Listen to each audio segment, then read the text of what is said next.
Coming to you live and direct from Now Valley Entertainment. What's up, boxing fans? This is TBE Boxing here, back at you again. All right, so today we're going to talk about the Daniel Jacobs, Golovkin book, Golovkin, and Spence book. Okay, we're going to do some comparisons here. All right, so we saw the fight with Jacobs and Brooks. Jacobs and Triple G, and it was a decent fight. Basically, Jacobs, like I told you in my analysis, the pre-fight analysis, Jacobs had to come with his A game basically, and he had to do some movement, but then you need to be aggressive against Golovkin in the later rounds. Now the fight didn't go as I expected it to go. Actually, because I thought that Jacobs would have been a bit more aggressive than he was in the fight, and he wasn't. For the most part, he did the movement part right, okay, but as far as the offense, he didn't show enough offense to really win the fight.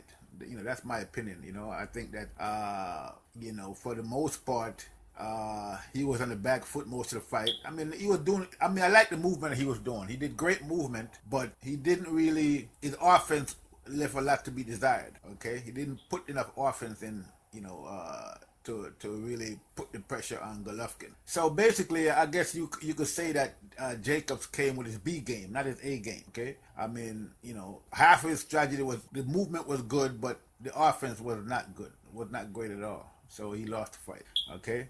I think that a combination of the Jacobs movement and the Kell Brook's offense would have won the fight for him. Okay, he could have won that fight. Okay, because as we saw, Triple G was very careful in that fight. He basically boxed, and so we see that Triple G can actually box. Okay, a lot of people think that he can't box, but he can box, and we saw that. He was very careful. He didn't go overboard.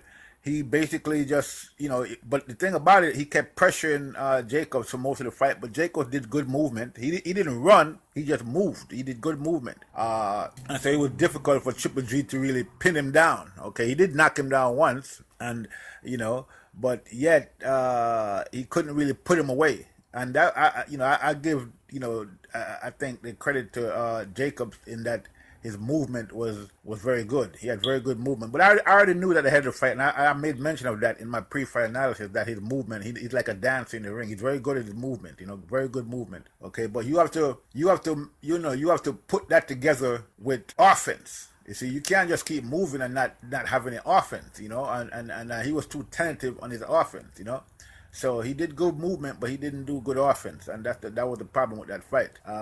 So basically, a lot of people are saying that Jacob won the fight, but you can't win the fight unless you have some type of offense, And we saw that Jacobs, there was times where he could have pressed Triple G, but he didn't.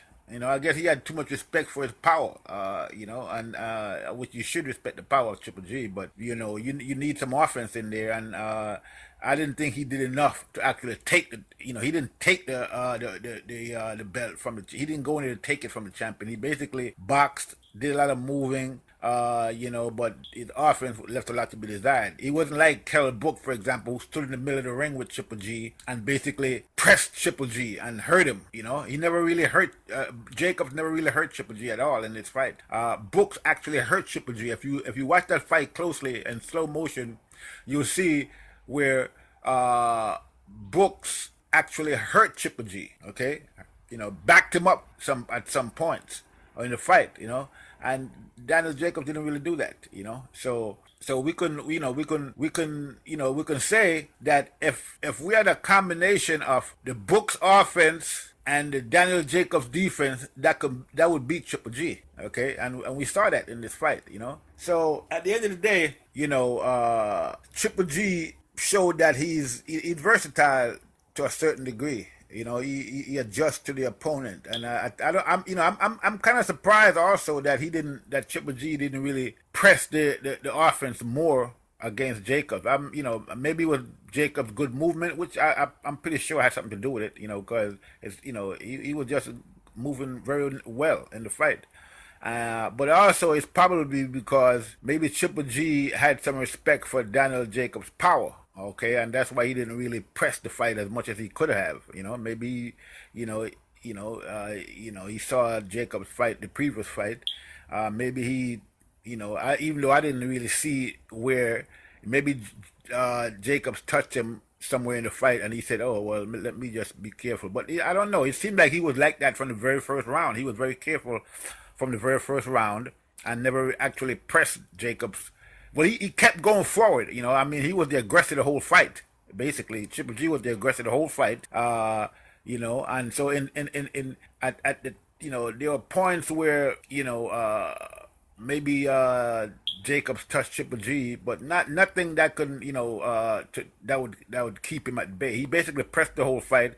Daniel Jacobs basically backed up and moved the whole fight, and so you can't win a fight if the other fighter is the effective aggressor and you're the one backing away.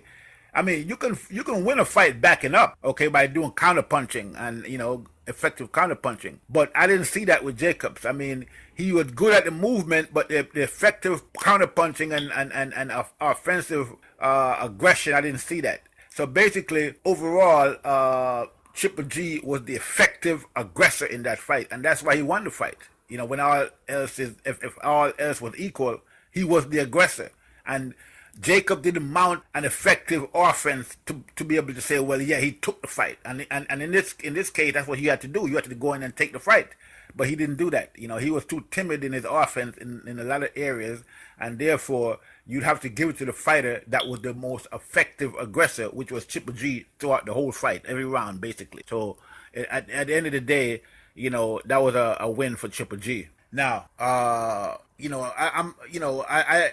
to talk a little bit about the upcoming fight with Brooks and Errol Spence, and then make some comparisons between the way the Triple G and Brook fight went and the way the Jacobs and Triple G fight went. Now, in the Brooks Triple G fight, Brook, I should say, Kell Brook Triple G fight, I think that if Brook had came out and fought the way Jacob fought for the first 5 or 6 rounds, and then fought his fight like he fought, the rest of the fight, he could have won this fight easily. Well, maybe not easily, but he could have won the fight because, I think that he went out there and from the first round, he was basically taking the fight to Triple G. I mean, he didn't really, move as much as I thought that he should have. Okay. He, if you had moved like Jacob for the first 5, 6, 7 rounds, and then after later, 8, 7, 8, 9 rounds, he started taking the fight to Triple G like he was doing, then I think he could have won this fight. But he went in there and tried to take it to Triple G from the very first round, which is admirable. I mean, it was an admirable thing to do, but from a strategy point of view, I don't think it was the best thing to do. Okay, I think that he should have moved a couple of rounds. Let some of Triple G power dissipate. Okay, and then take the fight to Triple G in the later rounds. When some of his power might have been gone, but he didn't do that. And he fought a pretty good fight. And I'm gonna say this again. And the more I watch the fight, the more I actually believe that if Brook's eye socket didn't get damaged, he would have won that fight. I think he would have won the fight. Really, I mean, he was very effective at points where he took the fight to Triple G, accurate punching, and so. People are talking about, like a lot of people don't really seem to know that much about boxing because they keep saying, oh, he got knocked out. He didn't get knocked out. Brook did not get knocked out. The fight was stopped by his corner. Okay, he broke his eye socket. And to me, that's just like it's like a broken eye socket is it's like an accident basically. I mean, it's like a mishap. You understand? It's like a headbutt. Where fights get stopped on headbutts. Okay, that was like a headbutt, and the fight. It caused them. To not be able to continue with the fight. I mean, I don't think that's any fault of his per se, except for the fact that he should have avoided. That type of punch because, like I said, if he had done some movement in the earlier rounds, that probably would have never happened. Okay, and so he should have done that. And also, again, I'm going to say it again. I've said it before, although Brooks is very good, I think his defense needs to be tightened up a bit. Okay, he needs to slip more punches, more movement. Okay. And, in that fight, like I said, he came out too early. He came on strong out too early, which, I mean, from a point of view of trying to make Triple G respect him, it's a good strategy. But that, I think the early movement would have been a better strategy, and then later on take the fight to Triple G. So let's talk about the upcoming fight now with him and Errol Spence. That is Kell Brook. If you saw the fight between Brook and Porter, I mean, I got to give props to Porter because he's a great fighter. The fighter keeps coming forward, aggressive. Good defense in head movement and that type of thing. He moves. He doesn't just stay still in front of you. He come at you different angles. He's always aggressive, throwing punches constantly. Okay, and so in that fight against Brook, that's what he was doing, and it was effective to a certain point because Kell Brook busy the whole fight. Kell Brook had to actually fight every round. There was no easy round for Kell Brook in that fight. So we saw that Kell Brook was good in effective counterpunching. The jab was very key in that fight, his jab, and that he had a good jab, and the right hand, okay? And he also can switch to southpaw when necessary. And the thing about Kell Brook switching to southpaw and the difference, I thought Daniel Jacobs switched to southpaw in the fight against Triple G, and it was pretty effective to a certain degree. But the difference between Kell Brook switching to southpaw and Daniel Jacobs switching to southpaw is that Kell Brook switches to southpaw in mid, like he'll do it, he'll throw a left hand and a right hand, and then on the right hand he's switching to southpaw. Like he does it in the middle of throwing punches. He doesn't step back and then switch to southpaw. Like he does that in the middle of his offense, which is very effective. Okay, and that that's a thing. He didn't do that enough with Triple G, I don't think. And the reason again because Triple G kept pressing him, but he should have done more movement against Triple G. So we see that in the Brook Porter fight, Kell Brook it was very difficult to land a good solid punch against Porter in that fight, but he did that many times because Porter kept moving his head, he kept coming in, he kept bobbing, he kept weaving, so it was very difficult to really land a solid punch against him. But Brooks did that, and he did it effectively. It did enough to win him the fight. Now let's talk a little bit about Spence. Again, there's a lot of hype about Spence, and we can say that Spence have skills, but I have yet to see those skills put up against a fighter of his caliber or his size or his skill or of a skill level of say a Brook or even a Porter or even a Thurman or even a Berto. For the most part, Spence fights that he's had so far is against fighters that he could basically impose himself on them. Like he basically imposed himself on Herden. He imposed himself on Bundu. And he imposed himself on Algeria, and he done that because he could do that. Okay, they let him do that. Okay, their offense was not effective enough to keep him from imposing himself on them from a point of view of strength, okay, and power, okay. So Kell Brook, Algeria, in the Algeria fight with Spence, we saw that Algeria didn't do any much movement. He basically stayed in front of Spence the whole fight, which is a big mistake. Like if he had moved the way he did against Podvatnikov, he'd had a better chance. But for some reason, a strange reason, he just stood in front of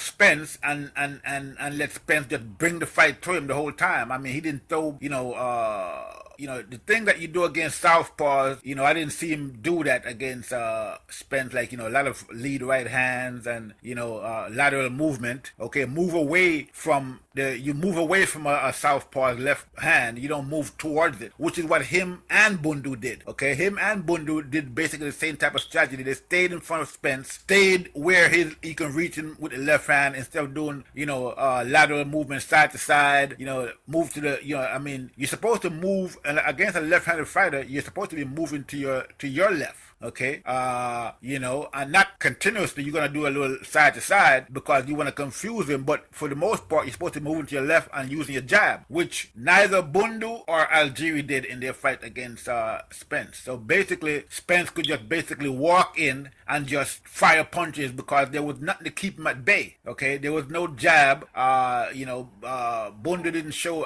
When Bundu did jab once or twice, it worked. But for the most part, he's a smaller guy. He's a shorter reach, so his jab wasn't that effective. But he wasn't really using the jab as he should have. He kept trying to rush in, with his head down, and that's not an effective strategy.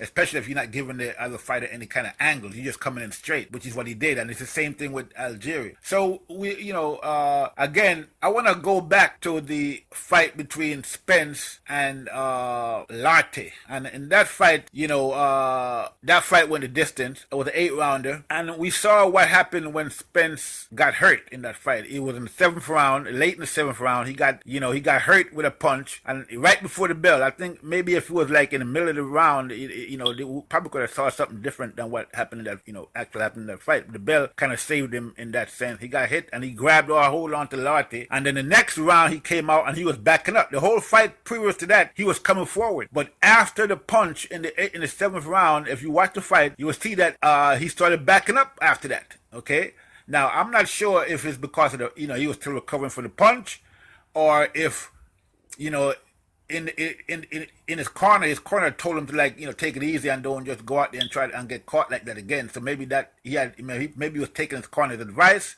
or maybe he was just trying to recover from the punch in the previous round, and so he was backing up for what but he still won the fight convincingly, overwhelmingly. But we saw something there, you see. So now we saw that he can get hurt, and when he gets hurt, he starts to back up.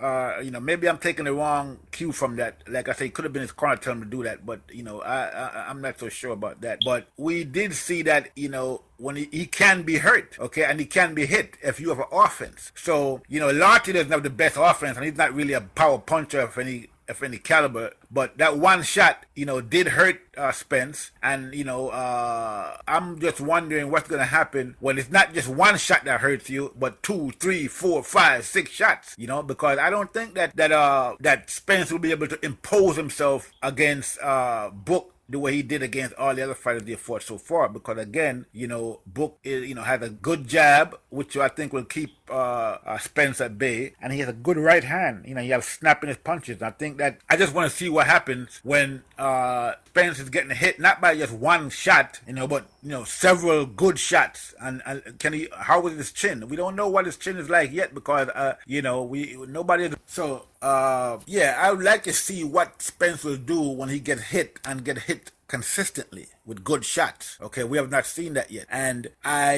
from what I can see in Spence, his defense, his defense is pretty good because he keeps his hands up. He doesn't, I've yet to see him fight going backwards, because most of the fights, he's fighting coming forward. So to fight against someone with a good offense, that can tag you, at least semi-consistently, I would like to see what he does under that type of pressure, okay, where he's actually getting hit by the other fighter. To this point, we haven't seen that, okay? Nobody has been able to do that, because most of the fighters he's fought was not able to impose themselves on him in any way, shape, or form, a la Algieri and Bundu. The two best fighters they have fought so far. So basically, we can say that Spence hasn't really fought anyone that can take it to him in any way. So we haven't seen how he's going to react under that type of pressure, where someone is putting an offense together, someone that has a good jab, someone that can counterpunch, someone that he can't just steamroll. So we're gonna see this in the Brook fight, and then we'll see. This will tell you how good Spence really is. Now, a lot of people are saying that Spence is the truth and he's this and that, but again, who has he fought to be able to say that? I'm not taking nothing away from Spence, because he seemed like he had the fundamentals down, but we have to see him fight someone of his caliber. or someone of his size, someone who can take the fight to him, and we're gonna see this in against him on Books, because if Books could take the fight to Triple G, I'm pretty sure he's gonna be able to take it to Spence. Okay, and we're gonna see what Spence is made of in this Book fight. Personally, I mean, I don't know if I would like to see a fight between Spence and Porter also. I don't think that, a lot of people say, he'll beat Porter, but I'm not convinced of that, okay? But we're not going to see that fight probably anytime soon, because maybe we will after he fight Book. I think he's going to lose to Book. I think Book is going to TKO him, because I don't, from what I can see, he can be hit. Okay, his defense is not that spectacular to where he can't be hit, but it's just that the people he have fought haven't been able to really hit him, because he was the one doing the hitting most of the time, and they was basically busy defending or backing up, as opposed to trying to mount the offense. They was basically trying to keep from getting knocked out. So we want to see him against someone like Book, where Book is actually mounting the offense, and see how he reacts to that, and that would be very interesting to see. I still think that with the experience that Book has and his abilities, he's going to be a very difficult fight for Spence. Okay, and the fact that he can switch to southpaw is going to be another issue that we're going to see how he reacts to that, how Spence reacts to Book switching from, southpaw, from, orthodox to the southpaw stance in the fight. And, Book has a good right hand, which, and he uses it. A right hand lead against a lefty is very effective, and we're going to see how Spence